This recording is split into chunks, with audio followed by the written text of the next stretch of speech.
బాధ్యత ఎవరిది, బాధ్యతారాహిత్యం ఎవరిది చాలా స్పష్టంగా తెలిపోతుంది. ఊరికే మాటలు మాట్లాడుకుంటే అయ్యేదా? ఎట్టగయా? చాలా విషయాలు ఉన్నాయి మాట్లాడడానికి.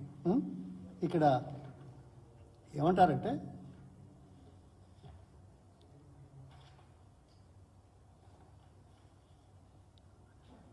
KCR has no right to talk on Godavari water. ఈ మహానుభావులు మాట్లాడతారు, no right to talk about Godavari water. ఎవరయ్యా మాట్లాడేది? ఎవరి గురించి మాట్లాడుతున్నారు? ఎవరైతే PowerPoint presentation on Telangana water resources projects దానికి అనుకూలంగా అమెండ్ చేసి ముందుకు తీసుకెళ్ళడానికి చేసిన ప్రక్రియ లోపల అసెంబ్లీలో పవర్ పాయింట్ ప్రజెంటేషన్ పెడితే ఎవరయ్యా తప్పుకున్నది? ఎవరికయ్యా అవగాహన లేనిది? బాధ్యత ఎలా తప్పించుకున్నారు? చరిత్ర లేదా? సాక్ష్యాలు లేవా? ప్రజలు చూడలేదా? ఈ మాట మాట్లాడడానికి ఎంతటి ఏమన్నారు చెప్పండి? అవగాహన లేదని అంతేనా? నేను 2013లో నేను వారితో కేసీఆర్ గారితో కేంద్ర మంత్రిగా రిజైన్ చేసి వచ్చి తెలంగాణ ఉద్యమం కోసం కొన్ని అంశాల మీద విభేదించి, అప్పటికి కాంగ్రెస్తో పొత్తున్నారు, విభేదించి నీటి విషయం లోపల ఛాలెంజ్ చేశారు. 5 గంటల 45 నిమిషాలు మేము మాట్లాడాము. ఇవాళ మీరు మాట్లాడిన 25 నిమిషాలు 30 నిమిషాల్లో సాంకేతికత ఎక్కడైనా ఉందా అడుగుతున్నాను. పొల్లు మాటలు తప్ప, ఆరోపణలు తప్ప, బదనాం చేసే రీతిలో ఆవేశంతో మాట్లాడేది తప్ప, ఆవేశము సాంకేతికత రెండు కలుస్తాయా? ఆవేశం దేనికి నిదర్శనం?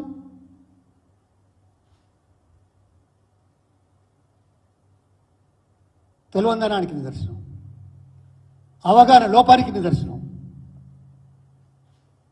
అనుభవ రాహిత్యానికి నిదర్శనం.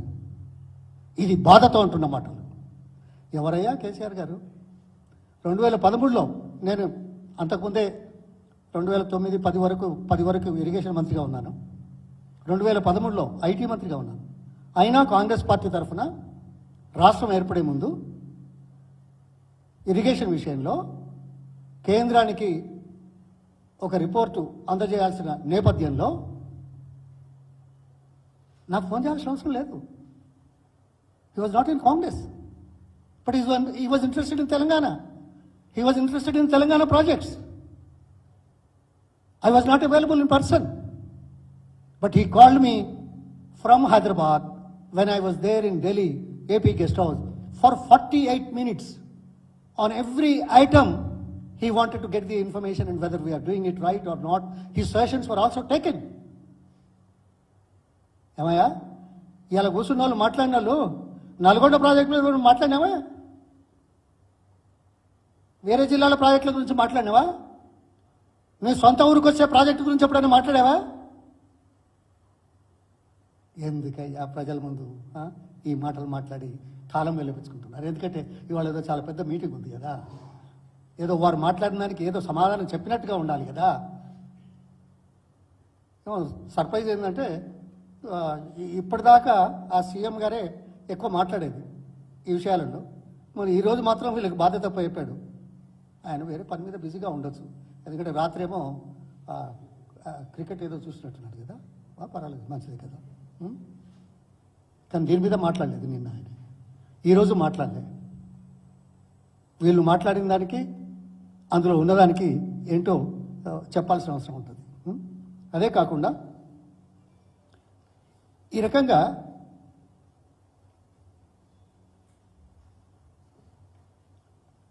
ఏమంటాడు, ఎక్స్పర్ట్స్ చెప్పారని నీళ్లు వాడడం లేదు, ఎత్తిపోయడం లేదు అనే మాట చెప్పాడు.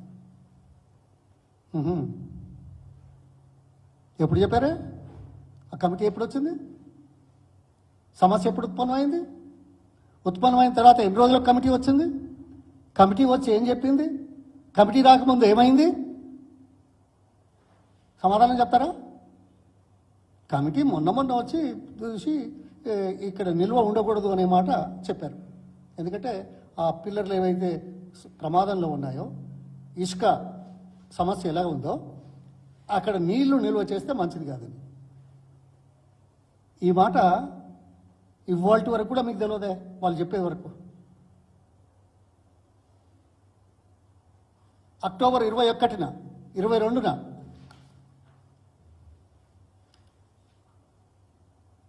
అక్టోబర్ 22 అంటే అక్టోబర్ 21 రాత్రి 12 గంటలకు, early morning 12 o'clock 22nd, Medigadda లోపల 6.8 TMs నీళ్లు ఉండేది. అది మేడిగడ్డ ఉదయం 3 గంటల వరకు దాదాపు 3 TMs నీళ్లు రిలీజ్ చేశారు. దాదాపు 2,74,000 క్యూసెక్లు చొప్పున. ఎందుకంటే మరింత ప్రమాదం జరగకూడదని. అదేవిధంగా 3 గంటల నుంచి 6 గంటల వరకు మరో 2 TMCలు రిలీజ్ అయిపోయినాయి. అది సుమారు 1,38,000 క్యూసెక్లు, అంటే 6 గంటల లోపల. ఉదయం 6 గంటల నుంచి మధ్యాహ్నం 12 గంటల వరకు మొత్తం నీళ్ళు కూడా అయిపోయింది. అంటే దాదాపు ఎన్ని గంటలు? 12 గంటల లోపల మేడిగడ్డ జలాశయంలో ఉన్న నిండిన నీళ్లను విడుదల చేశారు. అప్పుడు ఎక్స్పర్ట్ కమిటీ ఉందా? ఎవరైనా చెప్పారా? రాష్ట్రంలో ఉన్న వ్యవస్థ ముఖ్యమంత్రి గారు చెప్పి రిలీజ్ చేసింది. ఇవాళ మీరేమో ఏమొక పెట్టుకొని మాట్లాడుతున్నారు, ఏదో ఆ కమిటీ వచ్చింది అందుకే చేయలేదని. ఇది యథార్థమా? కానీ సమస్య ఉన్నది మేడిగడ్డలో. మేడిగడ్డ నుంచి నీళ్లు పోతున్నాయి. నీళ్లు పోయేటి చిన్నగా 15,000 క్యూసెక్ల కంటే ఎక్కువ పోవట్లేదు. అప్పుడు అక్టోబర్లో నుంచి కూడా ఇప్పటి వరకు కూడా, మొన్నటి వరకు కూడా ఆ నీళ్లను సుందిల్లా అన్నారంకు పంపించి ఎల్లంపల్లికి పంపు చేసుకునే అవకాశాన్ని ఎందుకు జారవిడిచారు? ఓకే, చేయలేదు. మీకు ఎట్లాగో తెలియదు, ఆరోపణలకు మాత్రమే. ఆరోపణలకు 4 సార్లు మేడిగడ్డకు వస్తారు, 3 సార్లు అసెంబ్లీలో మాట్లాడతారు. కానీ ఈ నిర్ణయాలు తీసుకునే దాంట్లో మీరేం చేయలేరు. నాకు తెలుసు మీ వ్యక్తిత్వాలు ఏంటో, మీ అనుభవం ఏందో, మీ గత చరిత్ర ఏందో. మంత్రులుగా, శాసనసభ్యులుగా ప్రాంత సమస్యల మీద ఏ రకంగా స్పందించారో తెలియదనుకున్నారా? మీరంటారా? ఏమైంది? సుందిలలో అన్నారంలో ఉన్న 4 TMCల నీళ్లు మీరు నదిలోకి ఎందుకు విడుదల చేశారు?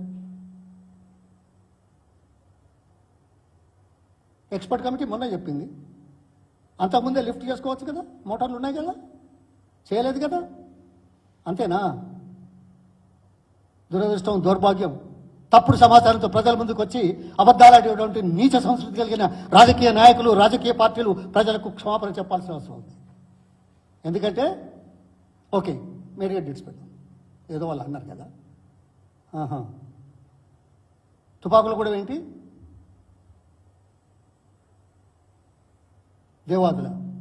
దేవాదుల్లో 19 రిజర్వాయర్లు ఉన్నాయి. మీరే చెప్పారు. ఏం చెప్పారు? ఇక్కడ గత 4 సంవత్సరాల నుంచి ఇవన్నీ డీటెయిల్స్ ఇచ్చారు. నీళ్లు బాగుండే ఈ సంవత్సరమే కొద్దిగా నీళ్లు తక్కువనే. నీళ్ళు ఎక్కువ ఉంటేనేమో పంటలు పండితేనేమో కేసీఆర్ గారికి, కేసీఆర్ ప్రభుత్వానికి క్రెడిట్ రాదు. ఇవాళ నీళ్లు తక్కువ ఉన్నాయని చెప్పి కరువు తెచ్చిందనే దౌర్భాగ్యం మాట్లాడే వాళ్ళు, మరి కరువు లేకుండా చేసిన 10 సంవత్సరాల్లో చేసిన ఆయనకు అధికారం ఇచ్చి ఇట్లా కూర్చో రాదని. మరి ఈ 1 సంవత్సరం ఆయన తెచ్చినంటారు కదా, దీనికి ఏమైనా లాజిక్ ఉందా? అర్థం ఉందా? ఈ దిక్కువెళ్ళ మాటలు మాట్లాడి సమయం దాటేసే బాపతు ఇదెక్కడదయ్యా? అదే కాదు, తుపాకులగూడెం నుంచి డిసెంబర్ 7 నుంచి మార్చి 7 వరకు 48 TMCల నీళ్లను సముద్రంలో కలిపారు. 48 TMCలు లెక్కలతో సహా నేను మన్నిచ్చాను, మళ్ళీ ఇస్తాను కావాలంటే. సముద్రంలో ఊరికిపోతే చూస్తూ కూర్చున్నారా? ఓసారి వచ్చి చూసి పంపులు ఆన్ చేసిపోతే బాగుండేది కదా. మీరే వద్దన్నావా? పంపులు ఎందుకు ఆన్ చేయలే? దేవాదుల మోటార్ల కెపాసిటీతో పూర్తి స్థాయిలో కనుక నీళ్లు నింపగలిగితే ఈ 19 రిజర్వాయర్లో సగం కంటే తక్కువ ఉన్న కెపాసిటీలు మొత్తం 19 ఉంటే వాటిలో దాదాపు 9 టీఎంసీల నీళ్లు నింపుకోవడమే కాకుండా మరో 15 టీఎంసీల నీళ్లను వాడుకునేటువంటి పరిస్థితి, లిఫ్ట్ చేయనటువంటి పరిస్థితి ముందడబెట్టి పట్టించుకోకుండా ఆరోపణలతోటి కాలం గడిపి ఆరోపణల కోసమే ప్రాజెక్టులు సందర్శించి ప్రజల పొలాలు ఎండిపోతా ఉంటే చూస్తూ ఇగో ఈ దిక్కువెళ్ళ మాటలు మాట్లాడుతున్నారు. ఇంకా గమ్మత్ ఏంటంటే ఇదేదో ఇదన్నారు కదా,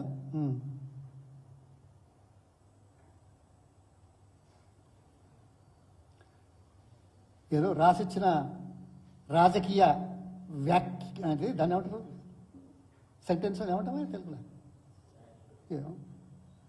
అవి చదువు అంతే, ఏమైనా వాడతాయి కదా, అది నిజమైతే కదా. జరిగిన నష్టం పూడుస్తున్నారట, రిపోర్టే రాలేదు, మొదలే పెట్టలేదు, వీళ్ళు పూడుస్తున్నారట. సమయానుకూలంగా నిర్ణయాలు తీసుకోలేని దౌర్భాగ్య స్థితిలో ఉన్న మంత్రివర్గం ఈ మాట మాట్లాడింది. ఎక్కడ పూడ్చావా?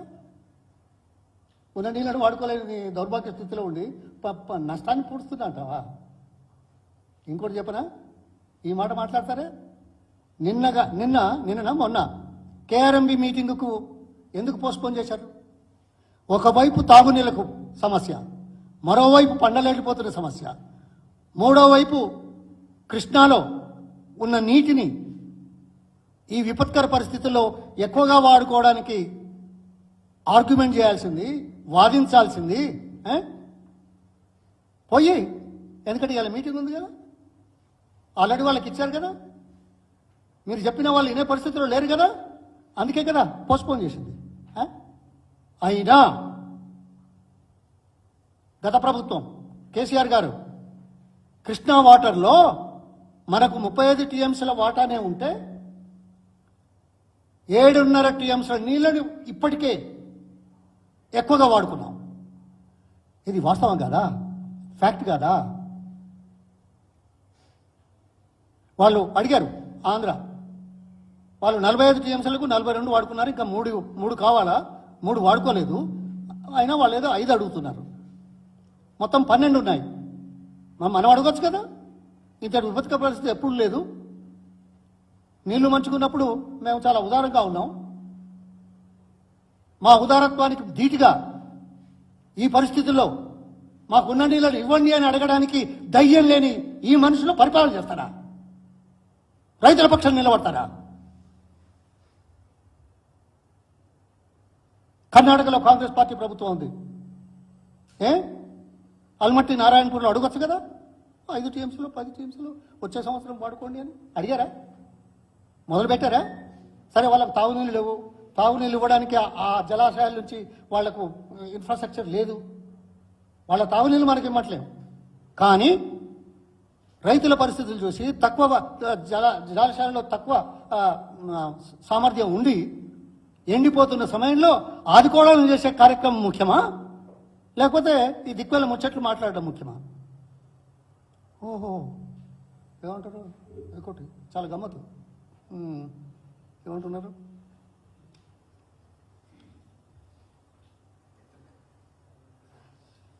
అవినీతికి ప్రజలు పాతి పెట్టిందట.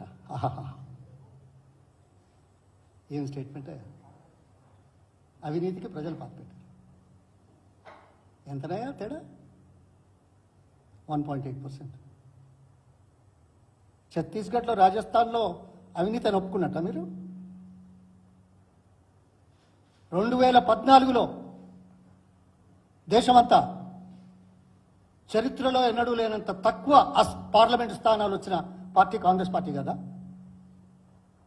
అంటే మీరు ఈ మాట మాట్లాడి ఏ పార్టీలోనైతే మంత్రి పదవులు అనుభవిస్తున్నారో అంటే మీ యొక్క నీచ సంస్కృతి బయటపడుతుంది. ఆ పార్టీ ఇటువంటి వాళ్ళని ఎందుకు పెట్టుకుంటుందో నాకు తెలియదు. అదే మాట వాళ్ళకు కూడా వర్తిస్తుంది కదా. 2014లో ఓట్ల శాతం ఎంత తేడానో తెలుసు కదా. ఇవాళ ఓట్ల శాతం ఎంత? 1.8% difference. Very least amount in all the elections, whatever I have seen, for any party to come to power. ఈ నేపథ్యంలో మీ అవివేక స్టేట్మెంట్లు దీనికి ఏం సమాధానం చెప్తారు? ఐ థింక్ వాళ్ళ పార్టీ నుంచి పారదోలితే మంచిదేమో, ఉండేవాళ్ళని కొద్దిగా మంచిగా చేస్తారు. అంటే వాళ్ళ నాయకత్వం ఆలోచించాల్సిన అవసరం ఉంటుంది. పార్టీ నుంచి బహిష్కరించమని చెప్పాల్సి వస్తుంది. ఇదా బేరీజు? ఇదా పోలిక? మాటలు కట్టి పెట్టండి. సరే, సమస్యలు వస్తాయి, వాగ్దానాలు చేశారు. కేసీఆర్ గారు 1 hour 6 minutes ఏం చెప్పాడు? ఏదైనా వేరే చెప్పాడా? నీళ్ళ గురించి చెప్పాడు కదా, మీరు ఇచ్చిన వాగ్దానం గురించి చెప్పాడు కదా, అది ఇస్తలేరని చెప్పారు కదా, ఇచ్చేటి ఇవ్వట్లేదని చెప్తున్నారు కదా. అందులో ఏమైనా పొరపాటు ఉందా? ఇచ్చేవాళ్ళు అయితే ఇదంటారు. ఇంకో దౌర్భాగ్యం అందులో ఏదో చెప్పాడు, ఏంటిది? అప్పుల పాలు చేసినారు, అప్పుల పాలు చేసినారు, అప్పుల పాలు చేసినారు, అప్పుల పాలు చేసినారు. సిగ్గుండాలి మాట్లాడడానికి. దేశంలో ఎన్ని రాష్ట్రాలు ఉన్నాయి? 29 రాష్ట్రాలు. దేశం యొక్క జీడిపి అప్పు సంపాదన రేషో ఎంత ఉందో తెలుసా? రాష్ట్రాల డెట్ టు జీడిపి రేషోలు ఎట్లా ఉన్నాయో తెలుసా?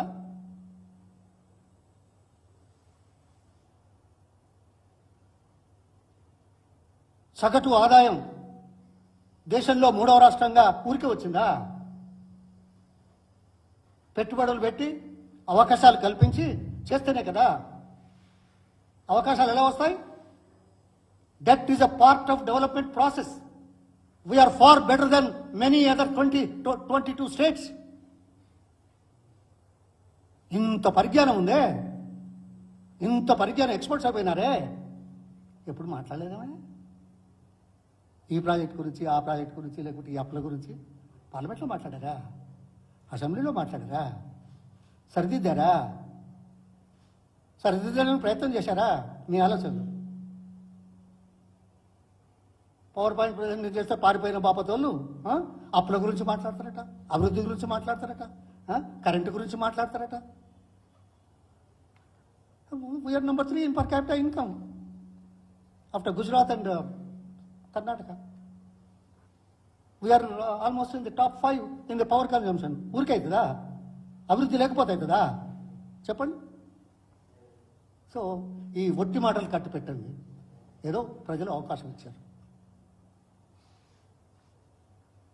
ఇది నవనాలో ఆ భాష మాట చాలా బాధ కలుగుతుంది.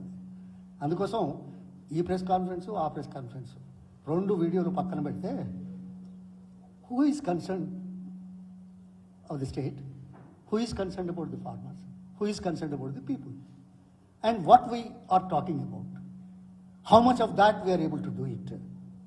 So sometimes we may not be able to do it 100%. It's true. It's true of all governments in the world. Nothing new. But the most requirement ఏదైతే ఉందో, ఇమీడియట్ రిక్వైర్మెంట్ ఏముందో దాన్ని పూర్తి చేసే పనిలో ప్రజలను ఆదుకోవడానికి చేసే చర్య మానవతా దృక్పథంతో ఉండాల్సింది లేదు అనేది చాలా స్పష్టంగా కనపడతాం. ఏదో అధికారం వచ్చింది అదేదో చూస్తారట. ఇంకోటి చెప్పనా, ఏదో డిజైన్ లేదు, బాగాలేదని ఏదో మాట్లాడుతున్నారు. ఏమయ్యా, ముఖ్యమంత్రి కాగానే కొడంగల్కి ఏమో లిఫ్ట్ ఇరిగేషన్ ఏదో కొత్త తెచ్చినాం. ఏదో ఇప్పుడైతే 2900, అది మొదలుపెట్టినాక పూర్తయ్యే వరకు ఎన్ని వందలు అవుతుందో, ఎన్ని వేలు అవుతుందో తర్వాత చూద్దాం. ఇప్పుడు నేనంటే బాగుండదు. కొన్ని వాస్తవాలు జరుగుతాయి, కాదనేది కాదు. పాలమూరు రంగారెడ్డి పూర్తి చేయలేదు అని ఆరోపించే వాళ్ళు, పాలమూరు రంగారెడ్డి పూర్తి చేస్తే ఆ ప్రాంతానికి తక్కువ ఖర్చుతో వచ్చే నీళ్లు పక్కన పెట్టి జూరాల నుంచి 7.5 TMCల నీళ్లను దోచుకొచ్చి ఆ 2 నియోజకవర్గాలలో మరి కొన్ని ఎకరాలకు నీళ్ళు ఇద్దామనే దుర్బుద్ధి. ఎందుకంటే ముఖ్యమంత్రి అయినాడు కదా. నువ్వు చేస్తే చాలా మంచిది అన్నట్టు, రాష్ట్రం కోసం ఎవరైనా చేస్తే పొరపాటు అయింది అన్నట్టు. ఇతర రాష్ట్రాల అభ్యర్థనలు రాకముందు అడ్డంకులను సృష్టించకుండా ఉండబడేందుకు అంతర్రాష్ట్ర జల వివాదాల సమస్యలు, తర్వాత ఇప్పుడు కొత్తగా వస్తున్న inter state inter river transfer వాటర్లో అవకాశం కల్పించకుండా 3 బరాజులు నది లోపట నిల్వ చేసుకుంటే అది ఆ పరిధిలోకి రాకుండా చేసిన ముందు చూపుతో చేసిన కార్యక్రమం తప్ప ఏదో అల్లాటప్పగా చేసింది కాదు. చర్చకొస్తారా? అధికారం రాగానే ఎక్స్పర్ట్స్ అయిపోయినాయి. అంతకుముందు ఎవ్వరు మాట్లాడలేదు, ఒక్కడు మాట్లాడలేదు. మళ్ళీ ఎక్స్పర్ట్స్ ఒపీనియన్కు కట్టుబడి ఉంటాం. మరి ఇప్పటిదాకా మాట్లాడేది అందాదా ఏమనాలి? ఎక్స్పర్ట్స్ ఏం చేస్తే అది చెత్తమని అంటున్నాడు కదా. మరి ఇదిదాకా మాట్లాడేది ఇగో ఒట్టి మాటలు కట్టు పెట్టండి. ప్రజలకు ఇచ్చిన అవకాశాన్ని సద్వినియోగం చేయండి. ప్రజల పక్షాన ప్రభుత్వ సొమ్ము ఖర్చు పెట్టండి. మీ స్వంత వాళ్లకు మీకు వాళ్లకు నేను ఇంతకుముందు 2-3 సార్లు చెప్పాను రైతు బంధు విషయంలో. ఇప్పటికీ రాలేదు ఇంకా పూర్తిగా. ఏ విషయంలో చేశారని? అందుకోసం తెలంగాణ ప్రజలు ఓకొస్తారు. అట్ ది సేమ్ టైం వీరోచిత పోరాటాలు చేసిన గడ్డ, వీరోచిత పోరాటాలు చేసిన తెలుగు వాళ్ళు అంత చులకనగా చూస్తే తగిన శాస్తి జరగక తప్పదు. ఇది చరిత్ర సాక్ష్యం. ధన్యవాదాలు.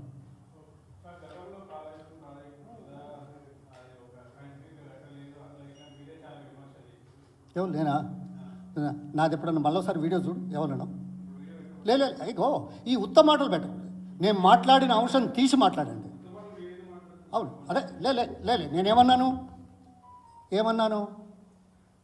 2016 వరకు ప్రాణహిత సేవల కిందికి వచ్చింది. కిందికి వచ్చిన నేపథ్యంలో సిడబ్ల్యూసీ ఇచ్చిన రిపోర్ట్ ఏంది?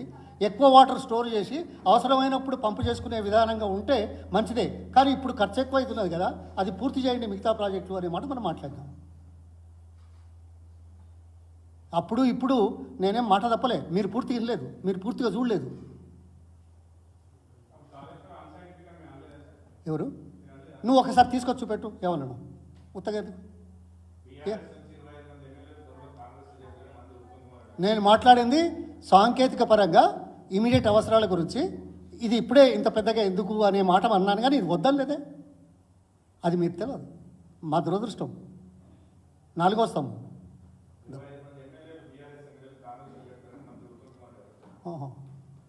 అన్నాడా?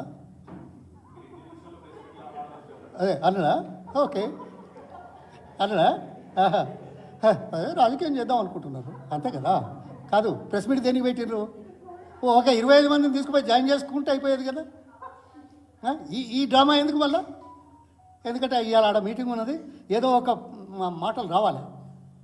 ఏది ప్రజల్లో ఈ సంకేతాలు పోవాలి, భ్రమలు కల్పించాలి. వస్తున్నారు వస్తారు, పోతారేమో. అయితే ఏంది దానికి నీళ్లకు రైతుల అవసరాలకు సంబంధం ఏంది? ఈ మాటకు సమాధానం చెప్తారా? What is the occasion why you're saying that? అంటే ఇది కప్పిపుచ్చడానికేనా? ఎవరినయ్యా ఎంతమందిని ఎన్నిసార్లు ఎంతకాలం ఫూల్ చేస్తారు? నీళ్ళ గురించి మాట్లాడుకుంటా, రైతుల గురించి మాట్లాడుకుంటా, ఇవాళ ఇచ్చే హామీల గురించి, మేనిఫెస్టో గురించి మాట్లాడుకుంటా 25 మంది వస్తున్నారు. అయ్యో అటనా? తీసుకోపోరా ఇవన్నీ పని చేయి. ఇక ఎప్పుడు ఏం మాట్లాడాలో ఎప్పుడు ఏం చేయాలో తెలియని వాళ్ళు మాట్లాడితే కట్టినే ఉంటుంది. చులకన.